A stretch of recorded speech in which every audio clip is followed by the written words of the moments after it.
Olá, seja bem-vindo a mais um culto da Igreja Presbiteriana de Tambaú. Esta comunidade de corações amigos e de braços abertos que recebe você, sua família e seus amigos sempre com muita alegria em qualquer um dos nossos cultos, eventos ou reuniões.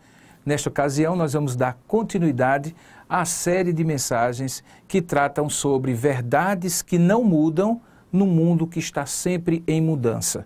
Essa série que nós estamos desenvolvendo nas noites de domingo de novembro começou falando sobre a responsabilidade do homem e a soberania de Deus. E hoje à noite, o seminarista Kilvin Guedes trará uma palavra para você sobre a imutabilidade de Deus, que Deus não muda, ele permanece sempre o mesmo, fiel a si mesmo e aos seus propósitos, mas isso não significa que ele é imóvel. Como é que Deus é imutável sem ser imóvel? Você vai descobrir em instantes. Que Deus lhe abençoe e que a mensagem que Deus trouxe para você chegue ao seu coração com muita graça e paz da parte do Senhor. Bom culto. Boa noite, queridos irmãos. Graça e paz. Amém? Hoje à noite nós vamos dar continuidade a uma série de pregações desses domingos do mês de novembro, que tem por título Verdades Imutáveis em um Mundo em Constantes Mudanças. No fim de semana passado, o pastor Robson esteve aqui introduzindo essa série e nos trouxe uma mensagem a respeito de que Deus é soberano, Ele governa sobre todas as coisas, Ele tem um controle absoluto, porém, os homens são responsáveis. E ele trouxe essa mensagem explicando biblicamente que esse paradoxo, que não é uma contradição, são verdades paralelas que estão reveladas na palavra de Deus. E hoje nos foi proposto um tema para dar continuidade a essa série, e o tema é o seguinte: Deus é imutável, mas não é imóvel. Ou seja, em Deus, no ser de Deus, não há mudança alguma. Mas isso não quer dizer que ele é estático. Ele está em constante movimento, agindo em seu povo, por meio do seu povo, com graça e redimindo esse povo ao longo da história. Falar da imutabilidade de Deus é falar de uns atributos que só pertencem a Ele. Deus, o Criador, não comunicou às suas criaturas esse atributo da imutabilidade. No ser de Deus não há variação alguma. Nos seus atributos, na sua essência, nos seus propósitos, nos seus planos, nos seus decretos, não há variação. Porém, nós, homens, nós somos mutáveis. Nós mudamos frequentemente de opinião, de ideia, de propósito, traçamos novos objetivos, refazemos projetos. Nós muitas vezes mudamos nossas convicções acerca de política, de religião e até esportistas. Eu creio que no ano que vem muitos vascaínos vão precisar trocar de time, escolher um outro time da Série A para torcer ano que vem, já que é iminente já o rebaixamento aí para a Série B. Brincadeira, viu, irmãos? Mas o fato é, irmãos, que nós estamos sempre mudando, porque nós somos seres limitados, nós somos finitos. E as coisas que nos acontecem, as circunstâncias do dia a dia, muitas vezes nos obrigam a tomar decisões. E muitas delas implicam em mudanças. Mas com Deus não é assim. A palavra de Deus mostra que, como eu já falei, Deus não volta atrás em sua palavra. Deus não volta atrás naquilo que Ele promete. Deus não volta atrás porque Ele é fiel aos seus propósitos e suas promessas. Porque Ele é perfeito. Veja, obviamente, qualquer mudança, ela acontece ou para melhor ou para pior. Porém, se Deus é perfeito, há uma impossibilidade de que esse Deus venha a mudar. Porque Deus nem melhora com o tempo e com as circunstâncias, nem piora com o tempo e com as circunstâncias. Ele é imutável, Ele é autoexistente. Nenhuma causa, ninguém ou algo causou Deus. Deus é a causa primeira de todas as coisas. Ele é o Criador de todas as coisas. Ele é autoexistente. Ele não é um eterno vir a ser. Ele não é alguém que está gradativamente evoluindo, aprendendo, crescendo, melhorando, porque Ele é um atributo somente do Senhor. Ele não está sujeito, inclusive, a nenhuma mudança movida por decisões de homens. Não, Deus é absoluto. Ele é o mesmo ontem, hoje e eternamente. Muitos textos da Bíblia que os irmãos já devem estar pensando aí falam da imutabilidade do Senhor. Mas há outros textos que trazem uma ideia aparentemente para o leitor, em uma primeira vista, de que há uma atribuição de mudança a Deus. Um desses textos eu escolhi para expor aos irmãos hoje, nesta noite, para que nós pudéssemos aprender juntos princípios sobre o ser de Deus, sobre os atributos de Deus, sobre os propósitos de Deus, a forma como Deus se revela a nós e como nós nos relacionamos com esse Deus e como Ele se relaciona com o seu povo. Por isso eu convido os irmãos a abrir num texto que é bem conhecido, que está no livro de Êxodo, no capítulo 32. Segundo livro da Bíblia, segundo livro do Pentateuco, Êxodo, capítulo 32. Nós vamos ler do versículo 1 até o versículo 14. Diz assim a palavra do Senhor: Mas, vendo o povo que Moisés tardava em descer do monte, acercou-se de Arão e lhe disse: Levanta-te, faze-nos deuses que vão adiante de nós. Porque quanto a este Moisés, o homem que nos tirou do Egito, nós não sabemos o que lhe terá sucedido. Disse-lhes Arão: Tirai as argolas de ouro das orelhas de vossas mulheres, vossos filhos e vossas filhas, e trazei-mas. Então todo o povo tirou das orelhas as argolas e as trouxe a Arão. Este, recebendo-as de suas mãos, trabalhou o ouro com buril e fez dele um bezerro fundido. Então disseram: São estes, ó Israel, os teus deuses que te tiraram da terra do Egito. Arão, vendo isso, edificou um altar diante dele e, apregoando, disse: Amanhã será festa ao Senhor. No dia seguinte, madrugaram e ofereceram holocaustos e trouxeram ofertas pacíficas, e o povo assentou-se para comer e beber e levantou-se para divertir-se. Então disse o Senhor a Moisés: Vai, desce, porque o teu povo, que fizeste sair do Egito, se corrompeu. E depressa se desviou do caminho que lhe havia eu ordenado, fez para si um bezerro fundido, e o adorou, e lhe sacrificou, e diz: São estes, ó Israel, os teus deuses que te tiraram da terra do Egito. Disse mais o Senhor a Moisés: Tenho visto este povo, e eis que é um povo de dura cerviz. Agora, pois, deixa-me, para que se acenda contra eles o meu furor, e os consuma. E de ti, Moisés, farei uma grande nação.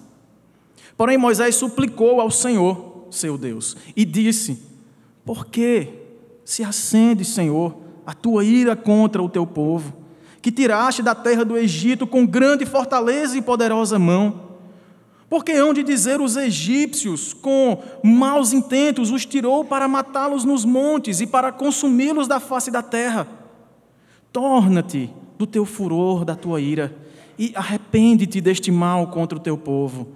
Lembra-te de Abraão, de Isaque, de Israel, teus servos, aos quais por ti mesmo tens jurado, e lhe disseste: multiplicarei a vossa descendência como as estrelas do céu, e toda esta terra de que tenho falado, dá-la-ei à vossa descendência, para que a possuam por herança eternamente. Então se arrependeu o Senhor do mal que dissera havia de fazer ao povo. Amém. Deus abençoe a sua palavra. Vamos orar ao Senhor, pedir que Ele fale conosco. Santo Deus e precioso Pai, obrigado pela Tua presença em nosso meio, Senhor. Nós confiamos que Tu estás conosco, E nós queremos pedir humildemente, Pai, que Tu fales conosco. Queremos pedir humildemente, Senhor, que por meio do Teu Espírito, Tu edifiques a Tua igreja, Pai. Tu consoles o Teu povo. Tu exortes a Tua igreja, Senhor, nesta noite por meio da Tua palavra. Apesar de mim, Senhor, sou falho, sou pequeno, mas me coloco na Tua dependência como instrumento do Senhor. Que o Senhor, então, fale conosco e que isso mude nossa vida. É esse o nosso pedido, Senhor, em nome e para a glória do Senhor Jesus. Amém. Irmãos, o livro de Êxodo, como o próprio nome diz, ele retrata o êxodo, a saída do povo de Israel da terra de escravidão do Egito. Ele narra os grandes feitos do Senhor que livrou, que salvou o seu povo das garras do Egito. Nessas narrativas estão presentes as famosas 10 pragas que Deus lançou sobre o Egito. Está narrado também a abertura do Mar Vermelho para que Israel pudesse passar a pés enxutos. Esse mesmo mar que se abriu, Deus fê-lo fechar e engolir todo aquele povo inimigo do Senhor, Faraó e seu exército. Deus também fez com que este povo, que há mais de 400 anos, sofria em opressão, em miséria, em pobreza, numa terra estranha, pudesse sair de lá um povo próspero, um povo grande e rico. E Deus mostrou também o seu grande poder em conduzir esse povo por meio do deserto, livrando este povo, dando todas as condições para esse povo. Deu a comida, deu a água, deu a direção com a coluna de nuvem de dia e de fogo à noite. E ele conduziu poderosamente o seu povo em direção à terra que ele lhe havia prometido. E ele marcou o encontro com um homem chamado Moisés. Esse homem foi levantado por Deus para ser o guia, o líder daquele povo, o mediador entre Deus e o seu povo. Lá no capítulo 3 deste livro de Êxodo, nós vemos o chamado de Moisés. E lá mesmo, Deus marcou o encontro com o povo no Monte Sinai, que aconteceu depois que o povo foi liberto poderosamente do Egito. E caminhando alguns dias, alguns meses, em peregrinação pelo deserto, eles chegam no Monte Sinai e ali, se você puder voltar para o capítulo 20, você verá que o povo ali pôde ouvir a voz de Deus. No versículo 2 do capítulo 20, Deus diz ao povo: Eu sou o Senhor teu Deus, que te tirei da terra do Egito, da casa da servidão. O Senhor assim, irmãos, ali estabelecia uma aliança com o seu povo. Em seguida, o Senhor revela a sua lei, dos versículos 3 até o versículo 17. O Senhor está revelando a sua vontade para aquele povo, os 10 mandamentos. E quando a gente chega no versículo 18, Deus se manifesta de forma gloriosa, não só para Moisés, mas para todo o seu povo. Ele fala por meio de trovões, de relâmpagos, todo o monte Sinai se transforma em algo fumegante, o fogo toma conta daquele lugar, e o povo teme, e o povo fica de longe vendo tudo aquilo. E eles puderam ouvir Deus lhes falar do céu e alertar-lhes com uma ênfase específica para o segundo mandamento, que você pode ver no versículo 4. Não farás para ti imagem de escultura. Veja que no versículo 23, quando o povo tem essa visão de Deus e escuta a voz do Senhor, Deus diz: Não fareis deuses de prata ao lado de mim, nem deuses de ouro farei para vós outros. Um altar de terra me farás, e sobre eles sacrificarás os teus holocaustos. Deus oniscientemente já estava alertando o povo que havia um risco desse povo quebrar este mandamento do Senhor.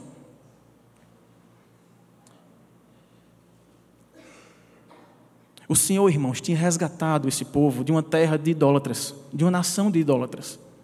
E Deus estava levando o povo a ser liberto da escravidão. Veja, Eles tinham saído de uma terra de escravidão, mas a escravidão precisava sair deles. Eles tinham deixado uma terra, um lugar de idolatria, mas a idolatria precisava deixar o coração daquele povo. Deus aqui está instituindo um princípio que é fundamental. Ele é o único Deus verdadeiro. E só a Ele nós daremos culto. E esse culto será de acordo com o que Ele determinar na sua lei, na sua palavra. Mas veja que o conceito bíblico de quem Deus é mostra exatamente esse fundamento. Deus é Espírito, infinito, eterno, imutável, como já dizemos. E importa que os seus adoradores, como disse Jesus àquela mulher samaritana, o adorem em espírito e em verdade. E não com a imaginação do homem, e não com uma forma humana, e não com um jeitinho dos homens, e não como eles tinham aprendido naquela terra do Egito. Deus estava estabelecendo o princípio da verdadeira adoração. E quando Ele é adorado da forma que Ele não exige, de forma da imaginação dos homens, o seu ser é violado. E foi infelizmente isso que aconteceu. Enquanto Deus estava ali falando, o povo se afasta e Deus continua falando com Moisés. Moisés passou vários dias ali falando com Deus, e Deus lhes instruiu de várias maneiras. Lhes deu as leis civis, as leis religiosas, lhe instruiu como deveria ser construído o tabernáculo. E o povo, vendo essa demora de Moisés, como o texto que nós lemos, ele começa a se exasperar e diz assim: aquele que nos tirou do Egito, nós não sabemos o que se deu a acontecer para ele. Vamos então fazer deuses para nós, deuses que nos guiem pelo nosso caminho. E eles constroem um bezerro de ouro para adorar. Apesar de tamanho mal, apesar desse terrível pecado, avisado, apesar dessa infidelidade do povo, Deus permaneceu fiel e Deus não mudou. Por isso eu convido os irmãos a voltarem ao texto, Êxodo capítulo 32, para, à luz dessa narrativa, compreendermos que a infidelidade dos homens não muda a fidelidade de Deus. Perceba que, em primeiro lugar, os homens são infiéis e transformam as bênçãos recebidas em ídolos para si. Isso está muito claro nos versículos 1 a 6, que dizem assim: mas vendo o povo que Moisés tardava em descer do monte, acercou-se de Arão, que era irmão de Moisés, sacerdote, e lhe disse: levanta-te, faze-nos deuses que vão adiante de nós, porque quanto a este Moisés, o homem que nos tirou do Egito, não sabemos o que lhe terá sucedido. E disse-lhes Arão: tirai as argolas de ouro das orelhas de vossas mulheres, vossos filhos e vossas filhas, e trazei-mas. Então todo o povo tirou das orelhas as argolas e as trouxe a Arão. Este, recebendo-as das suas mãos, trabalhou o ouro com buril e fez dele um bezerro fundido. Como nós dissemos no começo, o povo de Israel, quando saiu do Egito, ele não saiu de mãos vazias. Se você voltar para o capítulo 12 desse mesmo livro de Êxodo, você verá que quando o faraó manda chamar Moisés e Arão, depois que as 10 pragas haviam acontecido, na noite em que todos os primogênitos egípcios foram mortos, o faraó diz as seguintes palavras, a partir do versículo 31. Faraó falando com Moisés e com Arão: levantai-vos, saí do meio do meu povo, tanto vós como os vossos filhos, os filhos de Israel, ide, servi ao Senhor como tendes dito, levai também convosco vossas ovelhas e vosso gado, como tendes dito, ide-vos embora e abençoai-me também a mim. Os egípcios apertavam com o povo, apressando-se em lançá-los fora da terra, pois diziam: todos morremos, ou todos morreremos. E o povo tomou a sua massa antes que levedasse, e as suas amassadeiras atadas em trouxas, com seus vestidos sobre os seus ombros. Fizeram, pois, os filhos de Israel conforme a palavra de Moisés, e pediram aos egípcios objetos de prata, e objetos de ouro, e roupas. E o Senhor fez que seu povo encontrasse favor da parte dos egípcios, de maneira que estes lhes davam o que pediam, e despojaram os egípcios. Assim partiram os filhos de Israel de Ramessés para Sucote, cerca de 600 mil a pé, somente de homens, sem contar mulheres e crianças. E aí subiu também com eles um misto de gente, ovelhas, gado e muitíssimos animais. Veja, um povo que era escravo, um povo que estava vivendo ali na opressão. Durante muitos anos, alguns séculos, Deus miraculosamente faz com que esse povo saia próspero. Toda a riqueza, irmãos, pertence a Deus. Toda a riqueza da terra pertence a Deus. E Deus pode tirar do ímpio para dar ao justo. Mas Deus não tira do ímpio para dar ao justo, para que essa riqueza dada se transforme em um ídolo para o justo. Deus não dá nada ao seu povo para que isso se torne um senhor sobre o seu povo. Deus não dá nenhum bem à sua igreja para que esse bem a escravize. E o povo de Israel passou a usar parte daquilo que Deus tinha dado, parte do ouro que Deus tinha lhes dado, que futuramente serviria para a construção do tabernáculo. E construíram uma imagem para adorar. Construíram um bezerro de ouro. Veja os agravantes do pecado desse povo.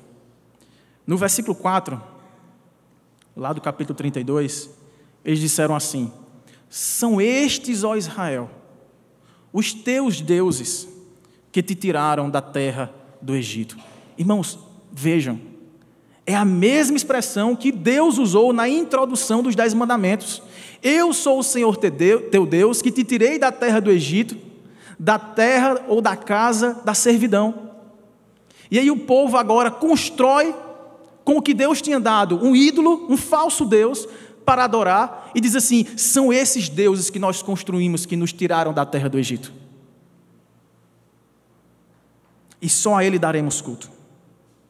A Ele ofereceremos ofertas, festejaremos diante dEle, levantaremos e nos alegraremos diante dEle, faremos holocaustos para Ele.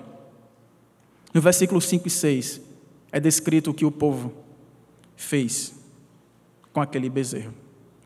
Mas eu pergunto aos irmãos, será que isso só acontece ou só aconteceu com o povo de Israel? Eu pergunto a mim e aos irmãos, quantas vezes temos transformado aquilo que Deus tem nos dado, que deveria servir para adorá-lo, em benefício de nossas satisfações? Quantas vezes não pegamos os bens que Deus nos dá e transformamos esses bens em ídolos? Eu me lembro de um amigo do meu pai que finalmente conseguiu comprar o carro dos seus sonhos. E quando ele comprou esse carro, ele mal saía de casa. Quando ele saía, era difícil você vê-lo saindo de carro. Quando ele saía no carro, ele andava, sem exagero, irmãos, ele andava com uma fralda, não era uma flanela, era uma fralda. E quando ele descia do carro, ele passava essa fralda em volta dos paralamas do veículo para eliminar o excesso de sujeira do percurso. Quando ele saía de carro, ele procurava para estacionar o local mais descoberto, sem árvores, em pleno sol, para evitar que pessoas pudessem se encostar no carro e arranhar a lataria do carro. Ele precisava constantemente viajar a trabalho. Depois que ele comprou esse carro tão sonhado, foi o que ele fez? Passou a viajar de táxi, para evitar o desgaste daquele carro. Eu me lembro de ouvi-lo falar, até em tom de brincadeira, dizendo assim: rapaz, eu fico às vezes torcendo, eu sei que isso é pecado, mas eu fico torcendo, quando eu saio da igreja, eu saio meio que sem olhar, porque eu não quero ver ninguém indo a pé, saindo a pé da igreja para casa, para eu não ter que oferecer carona e correr o risco de andar com o meu carro em ruas enlamaçadas e esburacadas e prejudicar o meu veículo novo. É verdade, irmãos. Talvez nenhum de nós aqui se identifique com esse exemplo. Mas quantas vezes não transformamos as dádivas que o Senhor tem nos dado em falsos deuses para nós. Nós muitas vezes falamos como os israelitas disseram aí no versículo 5, amanhã será festa a quem? Ao Senhor. É o tetragrama aqui, é o nome do Deus vivo e verdadeiro, Jeová. Amanhã, com este bezerro, nós faremos uma festa ao Senhor. Nós muitas vezes, irmãos, nos iludimos. Dizemos que vamos adorar a Deus com aquilo que Deus nos dá, e muitas vezes usamos aquilo para adorar a nós mesmos. Fazemos isso quando usamos os dons e os talentos que Deus nos dá, não em benefício do seu reino, mas para desprezar o amor e o serviço ao próximo. Nós idolatramos, irmãos, quando colocamos qualquer coisa ou qualquer pessoa no lugar que pertence a Deus ou acima de Deus em nossas vidas. É quando, ao invés de buscarmos a vontade revelada do Senhor, nós fazemos a nossa. Nós agimos do nosso jeito, nós seguimos o nosso coração. Precisamos, irmãos, servir ao reino de Deus com tudo que temos e tudo que somos, da forma que Ele ordena em Sua palavra e não conforme a nossa imaginação. Veja que esse princípio ficou muito claro no capítulo 38, no versículo 8. Há um contraste interessante aqui, irmãos. No capítulo 38, versículo 8, vai mostrar que o povo, depois desse episódio, depois que Deus tratou com esse povo, eles ofereceram os seus bens para a construção do tabernáculo. Veja, aqui nesse episódio do bezerro de ouro, as mulheres pegaram seus brincos, suas argolas, dos seus filhos, das suas filhas, derreteram e fizeram um bezerro de ouro. Aqui, no capítulo 38, versículo 8, diz assim: fez também a bacia de bronze, com o seu suporte de bronze. De que foi feito? Dos espelhos das mulheres que se reuniam para ministrar à porta da tenda da congregação. Os espelhos naquela época não é como a gente conhece hoje, os irmãos sabem. Eram objetos metálicos que tinham seu brilho, geralmente feitos de bronze, e quando eles se olhavam, refletia o rosto naquele objeto. E as mulheres reuniram boa parte das suas peças de bronze para construir a bacia de bronze do tabernáculo. Veja que contraste. Nós nos tornamos infiéis, irmãos, quando servimos às riquezas. Somos idólatras quando adoramos as posses que Deus nos dá, ao invés de usá-las para servir a Deus e aos seus propósitos. E por isso, em segundo lugar, Deus se ira contra os idólatras e contra os infiéis. Veja os versículos 7 a 10.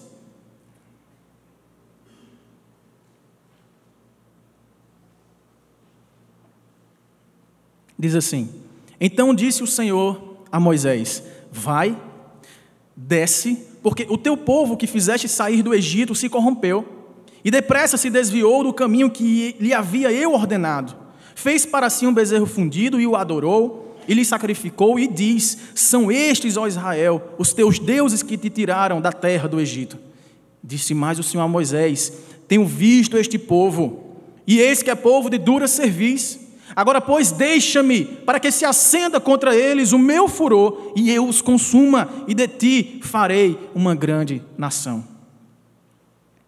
Irmãos, como nós vimos, Deus ministrou toda a sua bondade para com esse povo. Deus tirou esse povo com mão forte do Egito. Deus deu todas as condições, operou milagres, conduziu esse povo com graça, com poder, pelo deserto, dando-lhes uma promessa, andando com este povo. Deus deu a sua lei para esse povo. Deus falou com este povo. Perceba esses agravantes desse pecado desse povo. Eles tinham tudo para obedecer a Deus, o cenário, o ambiente. Eles viram o agir de Deus como nenhum outro povo da terra viu. Mas eles resolveram pecar gravemente contra o Senhor. E conforme diz o versículo 30, desse mesmo capítulo 32, Moisés fala assim: vós cometestes grande pecado. Por isso, irmãos, por querer adorar a Deus, conforme a sua imaginação, do jeito que eles tinham aprendido com os idólatras egípcios, E não conforme Deus revelou na sua palavra e na sua lei, Deus se ira contra eles e avisa a Moisés que destruirá esse povo, porque quebraram a sua lei e violaram o seu ser. Aqueles israelitas tinham aceitado, irmãos, a aliança com o Senhor. Por diversas vezes, eles disseram: sim, Senhor, tudo o que tu falaste, faremos. Tudo o que tu dissestes, faremos.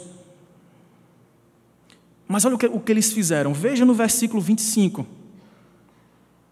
Vendo Moisés que o povo estava desenfreado, pois Arão o deixara à solta para vergonha no meio dos seus inimigos. Irmãos, o povo estava desenfreado. Uma tradução mais literal dessa palavra eles estavam despidos uns com os outros. Eles estavam praticando relações sexuais ao ar livre, em público, para que todos vissem. Quando Moisés desce, ele tem essa visão. O povo se levantou para festejar por meio de orgias desenfreadas. Eles estavam agindo tal qual o objeto, o Deus que eles criaram. Eles eram pessoas, estavam agindo como animais. O ápice da idolatria, irmãos, é o princípio lá de Romanos capítulo 1. Os homens, conhecendo a imagem de Deus, trocam essa verdade de Deus pela injustiça. Eles criam ídolos para si, que no final das contas, eles se tornam ídolos de si mesmos e se conformam à imagem dos deuses que lhes são oferecidos para adoração. O Salmo 115 mostra bem esse cenário. Quando diz, a partir do versículo 4, Salmo 115, a partir do versículo 4, diz assim: prata e ouro são os ídolos deles, obra das mãos de homens. Tem boca e não falam, tem olhos e não veem, tem ouvidos e não ouvem, tem nariz e não cheiram, suas mãos não apalpam, seus pés não andam, som nenhum lhes sai da garganta. E no versículo 8 ele diz: tornem-se semelhantes a eles, todos quantos o fizeram e todos quantos nele confiam. Irmãos, é ou não é o que nós temos visto em nossos dias? Por exemplo, quando a gente vê cenas da parada gay, que também está sendo chamada de orgulho gay, as pessoas se orgulham, muitas delas se orgulham de, tal qual animais, praticarem as suas imoralidades na frente de todos. Irmãos, essa imagem foi a imagem que Deus usou para com o povo de Israel. Ele disse: vocês são um povo de dura cerviz. Vocês se tornaram de pescoço duro, igual a esse bezerro que vocês criaram. Vocês estão adorando a esse Deus e vocês estão se tornando igual a esse Deus. Vocês estão se tornando animais. Vocês estão se tornando a imagem e a semelhança daquilo que vocês adoram. Tem um livro que está sendo bem divulgado, bem famoso, de Greg Beale, que fala exatamente isso. O título dele é Você se torna aquilo que você adora. Esse é o ápice, irmãos, da idolatria. Nós nos tornamos a semelhança e a imagem daquilo ou de quem nós adoramos. Ou nós buscamos a Deus e nos tornamos semelhantes a Ele, ou nós buscamos aos ídolos e nos tornamos iguais a eles. Interessante fazer um outro contraste aqui. Se você vê o capítulo 34, no finalzinho do capítulo 34, não precisa abrir, Moisés aparece, depois que ele desce do monte buscando a Deus, Moisés desce, e como é que está a sua face? Brilhando, resplandecente, cheia da glória de Deus, porque ele tinha acabado de sair da presença de Deus, ele estava buscando a face do Senhor, ele estava adorando ao Deus vivo, e ele sai e as pessoas temem, as pessoas não conseguem nem olhar para ele, tentam se afastar de Moisés, porque Moisés brilhava como o sol, resplandecia como um espelho da glória de Deus. nós nos tornamos semelhantes àquilo que nós adoramos. Por que estou falando tudo isso, irmãos? É para que percebamos a seriedade com que Deus trata o pecado.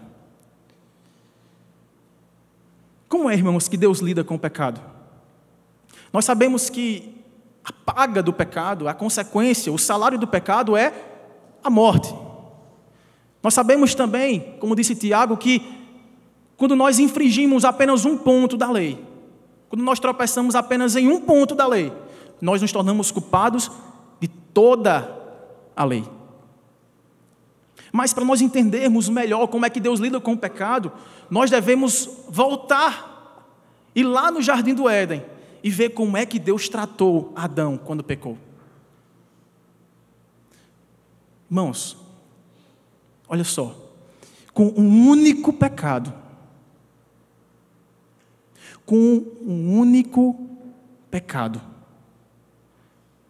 Deus condenou toda a raça humana à morte. E não somente a raça humana, toda a criação sofreu com o pecado de um homem, de um casal. Nos céus, um único pecado fez Deus expulsar Satanás e os anjos que o seguiam e os lançou no inferno por toda a eternidade. Um único pecado. Esse é o Deus que abomina o pecado.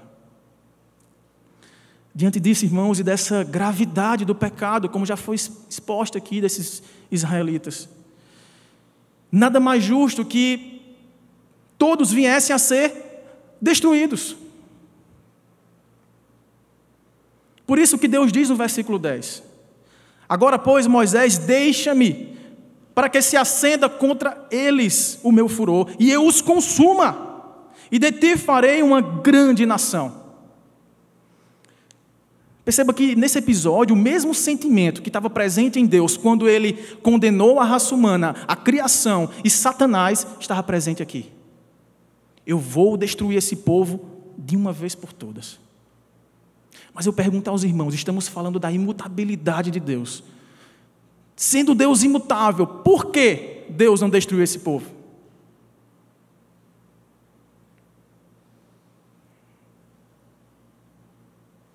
A resposta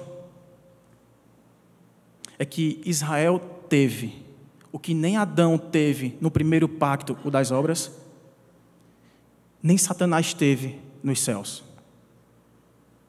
Um mediador. Um mediador. Satanás, quando pecou, não tinha a chance de ser redimido porque não havia mediador para anjo. Adão, quando pecou junto com sua esposa naquele jardim, eles deviam obediência para viverem. A quebra do mandamento de comer do fruto, do conhecimento do bem e do mal, os lançaria à morte. Não houve possibilidade de arrependimento, de restauração. Eles foram condenados à morte. Porque no dia em que comerdes, certamente morrereis.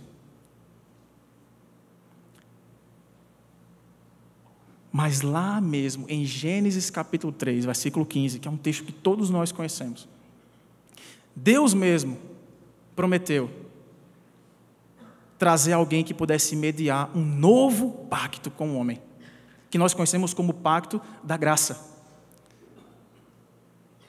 no qual há um mediador, um substituto, alguém que cumpre a parte que cabe ao homem em lugar do homem. Mas, irmãos, a situação de quem vive neste mundo sem um mediador é desesperadora. Um único pecado de alguém que não tem um mediador, um único mediador, o Filho de Deus, Jesus Cristo, a semente da mulher que esmagou a cabeça da serpente. Quem peca estando fora de Cristo, Um único pecado é capaz o suficiente para lhe lançar eternamente em tormentos no inferno. Moisés era um tipo de Cristo. Era uma sombra daquilo que viria a ser Cristo. Os ofícios de Cristo estavam tipificados em Moisés. Sacerdócio, o reinado.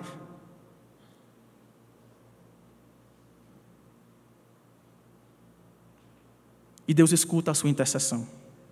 Irmãos, qual é a tônica dessa intercessão? Isso nos leva à terceira verdade desse texto. Ele apela para a fidelidade de Deus para com o seu pacto. Veja, nos versículos 11 a 14, Deus é fiel ao seu pacto e perdoa o seu povo.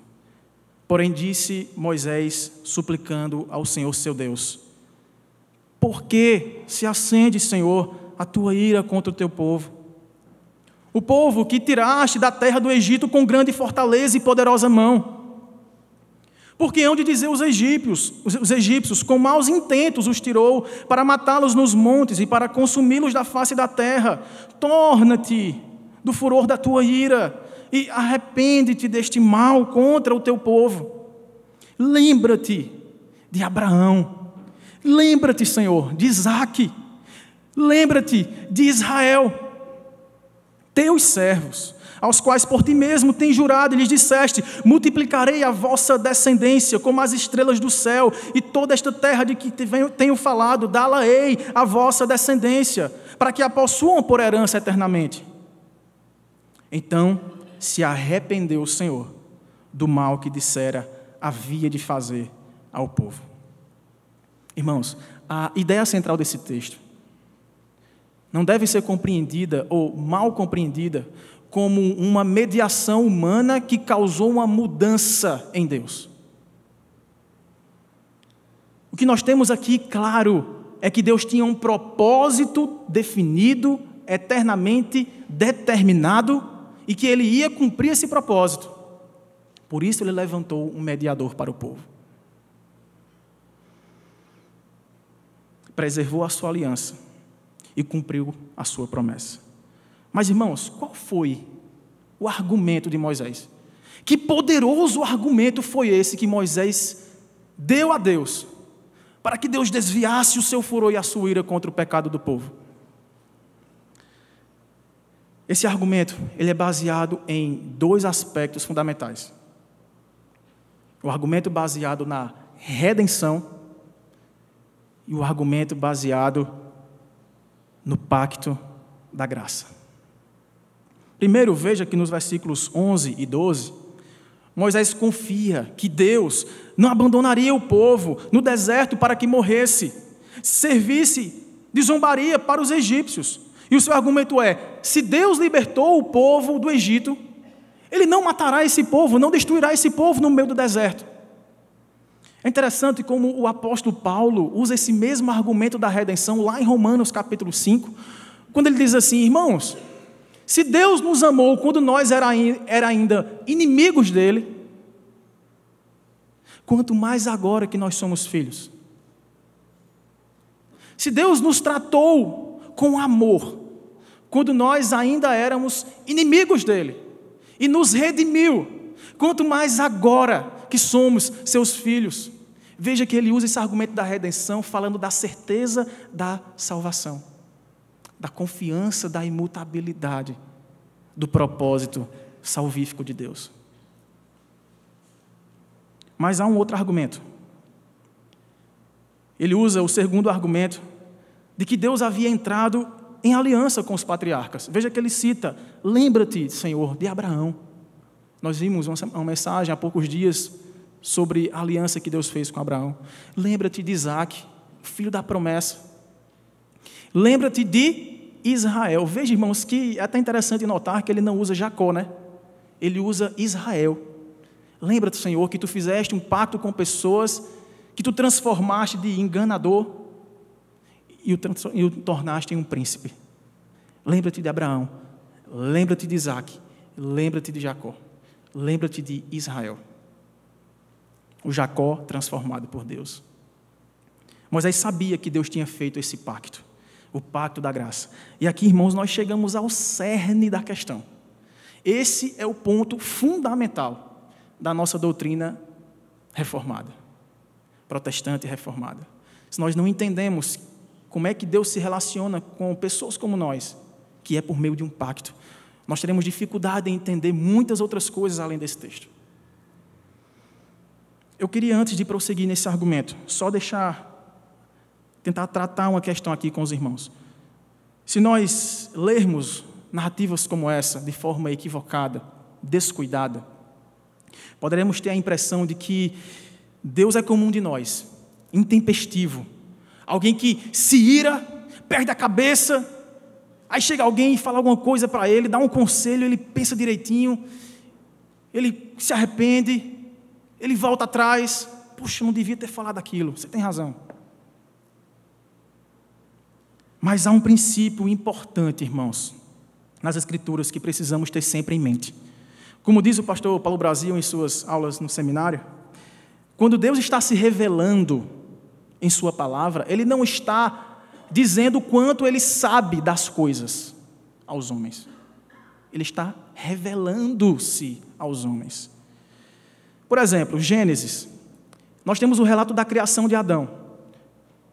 Deus criou Adão, e o texto diz assim: e viu Deus que não era bom que Adão ficasse só. E aí Deus fez uma companheira, Deus fez Eva para Adão. Aí você pode pensar assim, você não, os textos abertos, outros que tentam interpretar o texto de forma equivocada. Eita, olha, Deus não sabe o futuro não. Deus não conhece o futuro não. Porque parece que Ele vai fazendo as coisas, e aí para ver se vai dar certo, e depois Ele vai tomando providências para corrigir, para atualizar, para modificar, para dar solução aos problemas que vão aparecendo.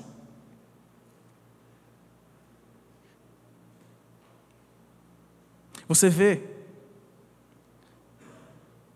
Paulo escrevendo a Timóteo, interpretando esse princípio do caso de Adão e de Eva, ele vai dizer, sabe por quê? Sabe por que Adão foi criado primeiro que Eva? Sabe por que Eva foi criada de Adão e não Adão de Eva? Porque mulher não pode ter autoridade sobre homem. Veja, foi estabelecido um princípio doutrinário pela ordem da criação. Só assim nós poderíamos entender. Se Deus tivesse feito ao mesmo tempo Adão e Eva, nós não teríamos essa perspicácia de imaginar que quem é que tem primazia na liderança, na autoridade. Paulo usa esse argumento e diz, foi assim para estabelecer um princípio de autoridade. Irmãos, o mesmo acontece com esse texto.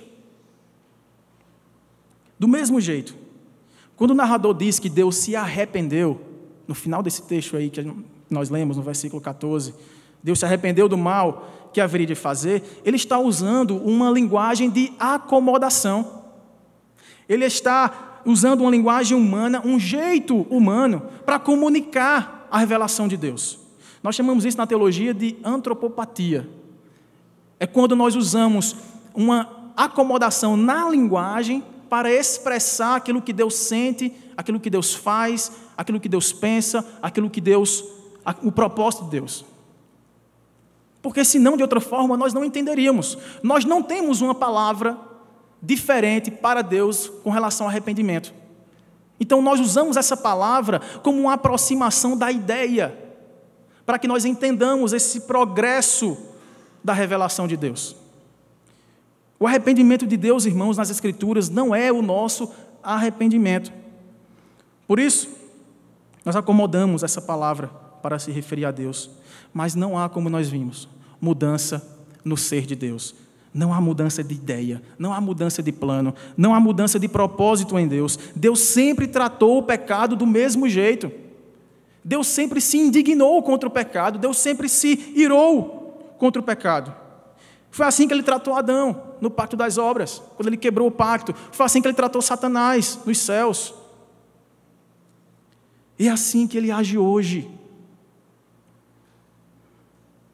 Um único pecado é causa suficiente para que Deus derrame da sua ira e destrua por completo o homem. Mas então por quê? Voltamos à pergunta. Por que Deus, que não muda, não destruiu esse povo? Por que essa ira santa, justa, foi aplacada? Nós voltamos então ao segundo argumento. Moisés disse a Deus, Moisés falou a Deus a respeito do pacto. O motivo, irmãos, pelo qual Deus não tratou o povo da mesma maneira que ele tratou Adão primeiro e tratou Satanás, é porque Deus havia feito um pacto com aquele povo através dos patriarcas. Um pacto com mediador. Conforme diz o versículo 13, lembra-te, Senhor, de Abraão, de Isaque e de Israel, teus servos, aos quais por ti mesmo tens jurado. Veja a linguagem do pacto nesse versículo, irmãos. Ele tinha feito um pacto com o povo, o pacto da graça. Por isso ele não destruiu o povo. Porque no pacto havia um mediador, um único mediador entre Deus e os homens, Jesus Cristo. É aquele que cumpre toda a lei. É aquele que cumpre toda a exigência da perfeita justiça de Deus. Ele é quem levou sobre si todo o pecado, toda a culpa. Foi por isso que aquele povo não foi destruído. E é por isso, irmãos, que nós hoje não somos consumidos por ele quando pecamos. Com os de fora do pacto, Deus sempre tratará com a sua ira, mesmo derramando da sua graça abundante na vida, na manutenção da vida, na providência da vida, mas condenará eternamente aqueles que estão fora do pacto, fora de Cristo. Mas para com o seu povo, para com o povo da aliança, para com a descendência da mulher, que crê na sua semente, naquele que viria e que esmagaria a cabeça da serpente, como fez na cruz do Calvário. Para esse povo, irmãos, Deus derrama sempre da sua graça.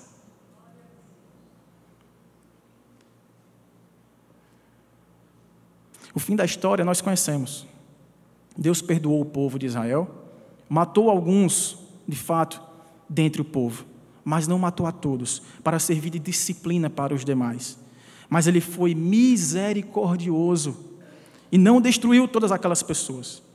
Ele seguiu caminhando com Israel pelo deserto, conduzindo-os em triunfo em direção à terra que ele lhe havia prometido. Assim também nós, irmãos, que temos uma aliança com Deus, somos perdoados em Cristo, somos perdoados pela nossa idolatria, somos perdoados pela nossa infidelidade. A nossa infidelidade, irmãos, não muda a fidelidade de Deus. Isso é o Evangelho. É a boa notícia que nós temos, irmãos. A boa notícia de que quando cremos em Cristo, entramos em uma relação pactual com Ele. E essa relação é inquebrável, imutável. Porque há alguém que garante a nossa parte no pacto. Nós jamais conseguiríamos obedecer a Deus, irmãos, por nós mesmos. Nós quebramos dia após dia a lei do Senhor. Mas nós temos um mediador. Nós temos alguém que se coloca em nosso lugar e que cumpriu toda a lei do Senhor. E todos quantos creem em seu nome se tornam os filhos de Deus e recebem graciosamente a vida eterna. Esse é o nosso Deus, irmãos. Cristo nos substitui. Ele é o nosso mediador, Ele é o nosso advogado, Ele é o nosso intercessor, e Deus sempre escuta a oração do seu Filho, e Deus sempre ouvirá a intercessão do seu Filho pelo povo que está na aliança sendo mediado pelo seu Filho. Deus sempre intercede por nós, e o Pai, por meio do Filho, sempre nos dá a sua graça. Para com os seus irmãos, Deus age com misericórdia e com graça. Sabe qual a diferença? Interessante é que misericórdia é quando nós não recebemos o que merecemos. E graça é quando nós recebemos o que não merecemos. Percebe? Misericórdia é quando nós não recebemos aquilo que merecíamos receber. O que é que nós merecíamos receber como pecadores? Condenação, morte eterna. E graça é quando nós recebemos aquilo que não merecemos. A salvação, o perdão, a consolação, promessa de vida eterna, comunhão com Deus, graça. Deus nos trata com misericórdia e com graça. Se não fosse isso, irmãos, nós estaríamos consumidos. Portanto, irmãos, a semelhança de Moisés, que sabia que Deus é imutável, que sabia que ele não voltaria atrás nos seus planos, nas suas promessas de salvar o seu povo, de dar a terra prometida, de livrar o povo da escravidão do Egito e conduzi-los em segurança para a terra que ele havia prometido. A semelhança de Moisés, que sabia que Deus não é homem para que minta, nem filho do homem para que se arrependa, o arrependimento dos homens. A semelhança dele, nós também devemos confiar na imutabilidade de Deus. E descansar, irmãos, descansar na paz que o perdão restaurador e libertador do Senhor nos dá. Pela sua mediação junto ao Pai, Jesus Cristo nos mostra que Deus continua imutável, mas Ele não é imóvel. Ele está ininterruptamente agindo em nosso favor, conduzindo a nossa história em um constante e eterno movimento de misericórdia, graça e amor eterno. Que Deus, pois, irmãos, nos abençoe e nos conforme a cada dia a imagem dEle, a imagem de Cristo Jesus. Amém? Vamos orar ao Senhor. Peço que os irmãos curvem suas frontes, fechem seus olhos. Reflita, aproveite esse momento para adorar o Senhor e dizer assim: o que eu tenho feito com aquilo que Deus tem me dado?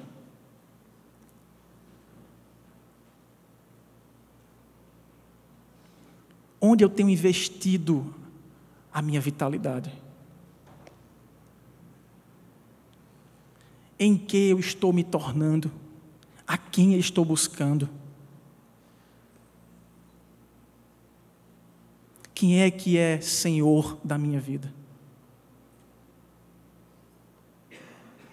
Chama o pastor Robson para orar por nós.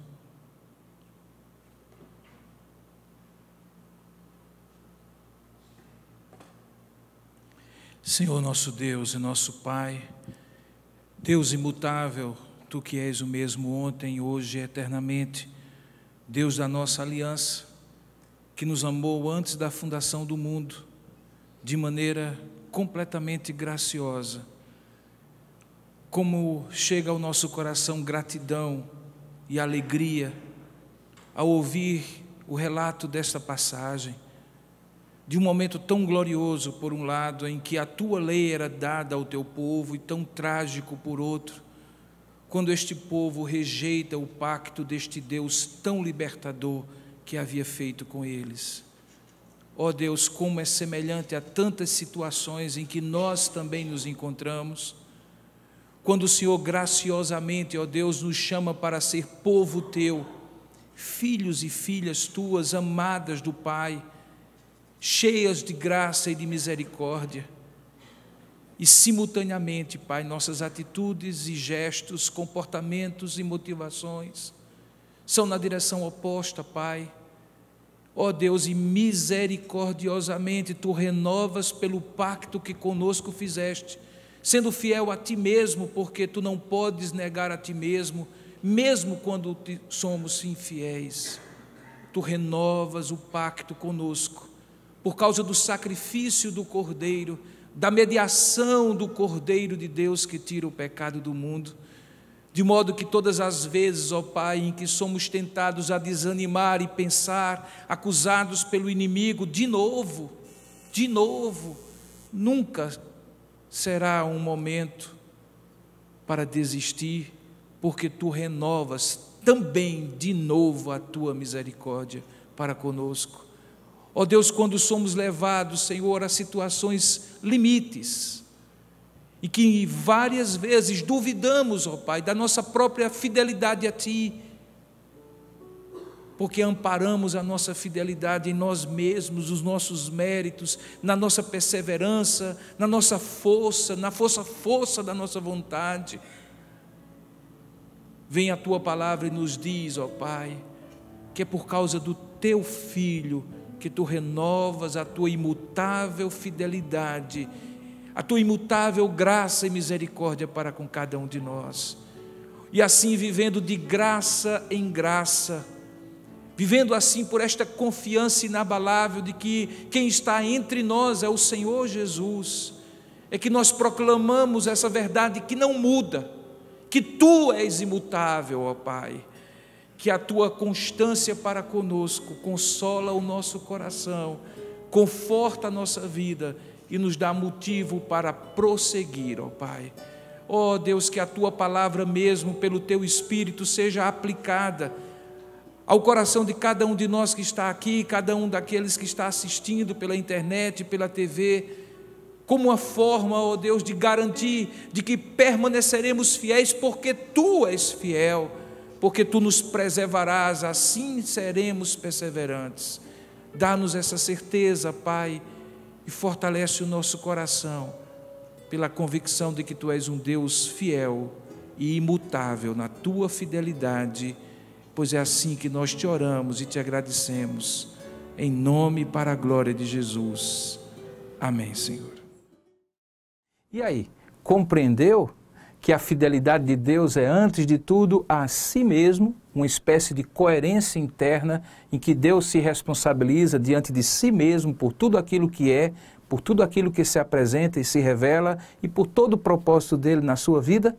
Pois bem, esta fidelidade de Deus que você ouviu de maneira tão clara é também disponível para você, desde que você entre numa aliança com Ele através de Jesus Cristo, porque Ele é o fiador deste pacto, desta aliança que Ele tem conosco.